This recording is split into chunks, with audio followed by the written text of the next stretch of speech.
Assalamualaikum warahmatullahi wabarakatuh. Perkenalkan, nama saya Ilham Maliki dari kelas 4 HKIB dengan NIM 2011110045. Pada video kali ini saya akan mereview materi dari mata kuliah Qawaid Fiqhiyah yang diajarkan oleh Ibu dosen Eva Fadila, SHMH. Mata kuliah Qawaid Fiqhiyah adalah ilmu yang membahas kaidah fikih, dalil hukum, dan ijtihad yang bersumber dari Al-Quran dan Al-Sunnah. Oleh sebab itu, Qawaid Fiqhiyah merupakan instrumen utama di dalam pembentukan dan pengembangan hukum Islam. Mata Qawaid Fiqhiyah penting diberikan kepada mahasiswa sebagai bekal untuk berkecimpung di masyarakat. Karena mempelajari Qawaid Fiqhiyah di samping secara teoritis maupun mengetahui bagaimana terbentuknya hukum Islam, juga dapat digunakan sebagai metode ijtihad dalam upaya menjawab masalah-masalah baru yang belum ada rumusan hukum dalam Al-Quran dan Al-Hadis.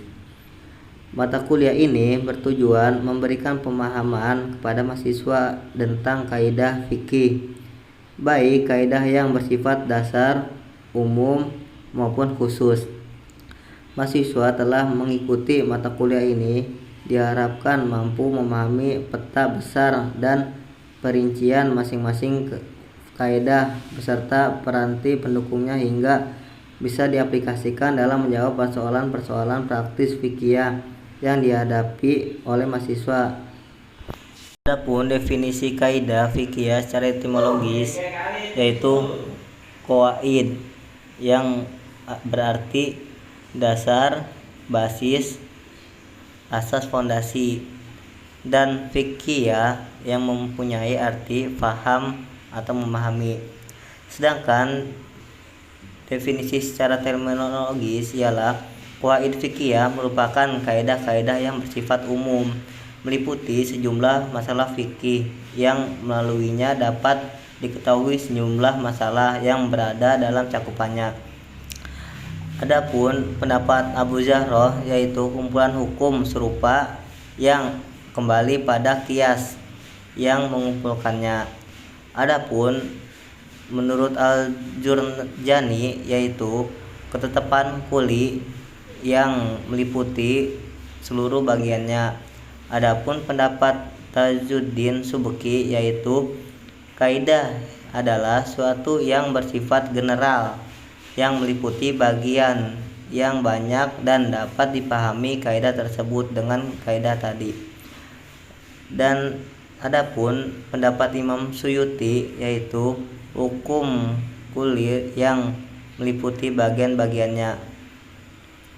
Adapun manfaat dari mata kuliah Qawaid Fiqhiyah yaitu memberikan kemudahan dalam menentukan hukum untuk kasus yang baru dan tidak jelas nasnya, dan memberikan kepastian hukum, menyediakan panduan yang lebih praktis berdasarkan nasnya.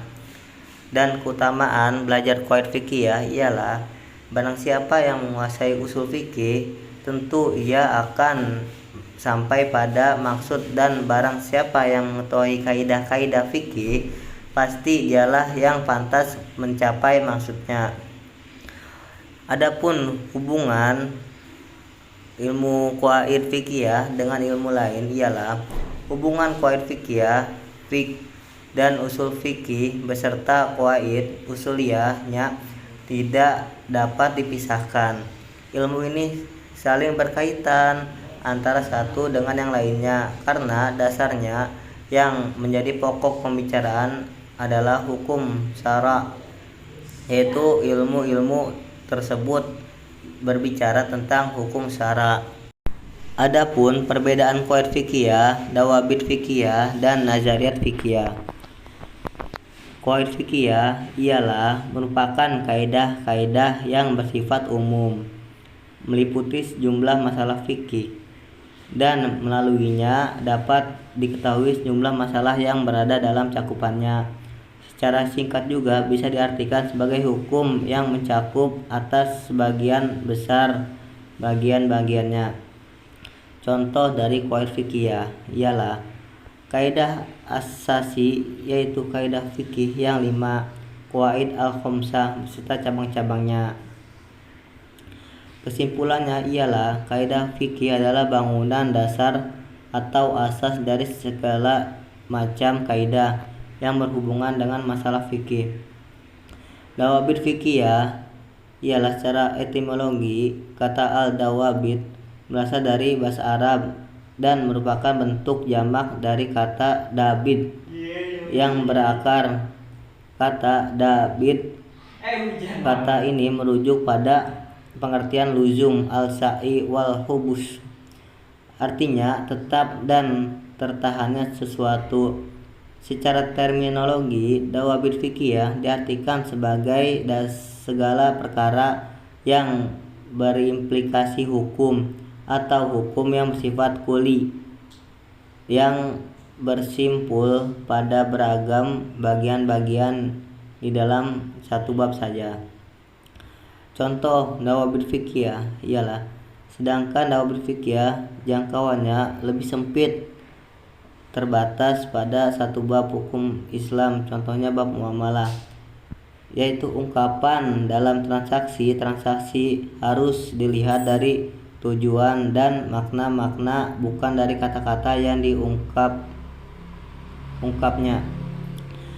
Adapun nazariyat fikih ialah secara bahasa merupakan bentuk jamak dari nazariyah yang berarti pandangan atau teori.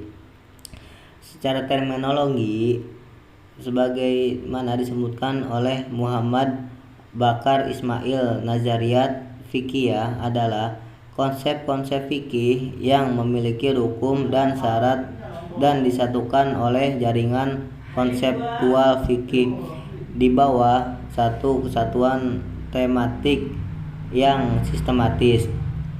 Beberapa ulama mendefinisikan nazariyat fikih sebagai sekumpulan pandangan untuk menafsirkan fakta ilmiah.